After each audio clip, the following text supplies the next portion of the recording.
ಕರ್ನಾಟಕ ರಾಜ್ಯ ರೈತ ಸಂಘ ಹಾಗೂ ಕಾಫಿ ಬೆಳೆಗಾರರ ಒಕ್ಕೂಟಗಳು, ರೈತ ಹಿತರಕ್ಷಣಾ ಸಮಿತಿ ಹಾಗೂ ಸಣ್ಣ ಬೆಳೆಗಾರರ ಸಂಘ, ಚಿಕ್ಕಮಗಳೂರು ಜಿಲ್ಲಾ ಕಾಫಿ ಬೆಳೆಗಾರರ ಸಂಘದ ಒಂದು ಸಹಭಾಗಿತ್ವದೊಂದಿಗೆ ಒಂದು ಸರ್ಫೇಸ್ ಅನ್ನೋ ಒಂದು ಭೂತ ಈ ಕಾಯ್ದೆ ವಿರುದ್ಧ ಒಂದು ಚಳವಳಿಯನ್ನು ಹಮ್ಮಿಕೊಂಡಿದ್ವಿ. ಸನ್ಮಾನ್ಯ ಸಂಸದರ ಕಚೇರಿ ಮುಂದೆ ನಾವು ಇವತ್ತು ಸಂಸದರ ಕಚೇರಿ ಮತ್ತು ಕೆನರಾ ಬ್ಯಾಂಕ್ ಮುಂದೆನೂ ಕೂಡ ಚಳವಳಿಯನ್ನು ಮಾಡಬೇಕು ಅನ್ನೋ ಒಂದು ಉದ್ದೇಶನ ಇಟ್ಕೊಂಡು ಇದು ಮಾಡಿದ್ವಿ. ಏಕೆಂದರೆ ಸರ್ಫೇಸಿ ಅನ್ನೋದು ಆ್ಯಕ್ಟು ಈ ಕೇಂದ್ರ ಸರ್ಕಾರ ಮತ್ತು ಈ ರಾಷ್ಟ್ರೀಕೃತ ಬ್ಯಾಂಕ್ಗಳ ಒಂದು ಹುನ್ನಾರದ ಒಂದು ವ್ಯವಸ್ಥೆಯಲ್ಲಿ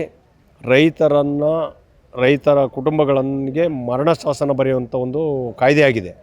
ಹೇಗೆ ಅಂದರೆ, ಒಂದು ರೈತನ ಕುಟುಂಬ ಇಂತಿಷ್ಟು ಸಾಲವನ್ನು ತಗೊಂಡಿದೆ ಅಂತಂದರೆ ಆ ಸಾಲದ ಒಂದು ತೀರುವಳಿಯನ್ನು ಮಾನವೀಯತೆಯಿಂದನಾದರೂ ಕೂಡ ನೀವು ಸಾಲ ಕಟ್ತೀರಾ, ನಿಮ್ಮ ಭೂಮಿಯನ್ನು ಹರಾಜು ಮಾಡಬೇಕಾ ಏನೋ ಕೇಳುವಂಥ ಒಂದು ವ್ಯವಸ್ಥೆಯನ್ನು ಕೂಡ ಹಿಡಿದೇನೆ.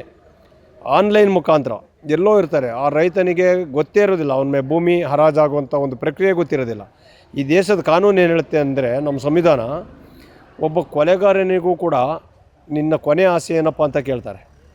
ಆದರೆ ಒಬ್ಬ ಭೂಮಿಯನ್ನು ಹೊಂದಿರುವಂಥ ಒಬ್ಬ ರೈತನ ಭೂಮಿಯನ್ನು ನಿನ್ನ ಕೊನೆ ಆಸೆ ಏನಿದೆ, ಈ ನಿನ್ನ ಭೂಮಿಯನ್ನು ಹರಾಜು ಮಾಡ್ತಾಯಿದ್ವಿ ಅನ್ನೋ ಒಂದು ಕೇಳುವಂಥ ಒಂದು ಸೌಜನ್ಯನೂ ಕೂಡ ಇಲ್ಲದೇ ಈ ಭೂಮಿಯನ್ನು ಹರಾಜು ಪ್ರಕ್ರಿಯೆ ಮಾಡ್ತಾಯಿದ್ದಾರೆ ಅಂತಂದರೆ, ಇವತ್ತು ಜನಪ್ರತಿನಿಧಿಗಳು ಎಷ್ಟು ಕೇಳುಮಟ್ಟಕ್ಕಿದ್ದಾರೆ ಅಂದರೆ, ಚುನಾವಣೆಯಲ್ಲಿ ಮತ ಕೇಳಕ್ಕೆ ಬರೋವಾಗ ನಾವೆಲ್ಲ ರೈತರ ಮಕ್ಕಳು, ನಾವು ರೈತರಿಗೋಸ್ಕರ ಕೆಲಸ ಮಾಡ್ತೀವಿ ಅಂತ ಹೇಳ್ತಾರೆ.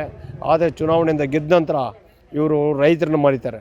ಈ ದೇಶದ ವ್ಯವಸ್ಥೆ ಹೇಗಾಗಿದೆ ಅಂತಂದರೆ, ಇದರ ಹುನ್ನಾರ ಏನು ರಿಯಲ್ ಎಸ್ಟೇಟು ಮತ್ತು ಈ ಭೂಮಾಫಿಯಾದರ ಒಂದು ಹಗರಣ, ಇವರ ಒಂದು ಕುತಂತ್ರದಿಂದ ಬ್ಯಾಂಕಿನವರು ಮತ್ತು ಭೂಮಾಫಿಯಾದವರು, ರಿಯಲ್ ಎಸ್ಟೇಟು ಮಾಡೋವಂಥವ್ರು ಕೂಡ ಈ ರೈತರ ಭೂಮಿ ಎಲ್ಲೆಲ್ಲಿ ಇದು ಸಾಲದ ಒಂದು ಬಾಕಿ ಇದೆ ಅದನ್ನು ಕಂಡುಹಿಡ್ಕೊಂಡು ಆನ್ಲೈನ್ ಮುಖಾಂತರ ಬ್ಯಾಂಕ್ನವರಿಗೆ ಒತ್ತಾಯ ಮಾಡಿ ಇಲ್ಲ ಭೂಮಿಯನ್ನು ಹರಾಜು ಮಾಡಿ ನಾವು ಇದು ಹರಾಜು ಪ್ರಕ್ರಿಯೆಯಲ್ಲಿ ಪಾಲ್ಗೊಂಡು ಮಾಡ್ಕೊತೀವಿ ಅನ್ನೋ ಒಂದು ಹುನ್ನಾರವನ್ನು ಮಾಡ್ತಾಯಿದ್ದಾರೆ ಅನ್ನೋದು ನಮ್ಮ ಕರ್ನಾಟಕ ರಾಜ್ಯ ರೈತ ಸಂಘದ ಗಮನಕ್ಕೆ ಬಂದಿದೆ. ಇದು ಈಗಾಗಲೇ ಕೆಲವು ಹರಾಜು ಪ್ರಕ್ರಿಯೆಯನ್ನು ಕೂಡ ನಾವು ಬ್ಯಾಂಕಿಗೆ ಒಂದು ಅರ್ಜಿ ಕೊಟ್ಟು ಅದನ್ನು ಖಂಡಿಸ್ತಾ ಇದು ಮಾಡಿದ್ದೀವಿ. ಈ ಒಂದು ವಿಚಾರವಾಗಿ ಕರ್ನಾಟಕ ರಾಜ್ಯ ರೈತ ಸಂಘ, ಕಾಫಿ ಬೆಳೆಗಾರರ ಸಂಘಟನೆಗಳು ಒಟ್ಟಾಗಿ ಈ ಸರ್ಫೇಸಿಯನ್ನು ಕಿತ್ತೊಗಿಬೇಕು. ಸರ್ಫೇಸಿ ಕಾಯ್ದೆ ಅನ್ನೋದು ಇರಬಾರ್ದು.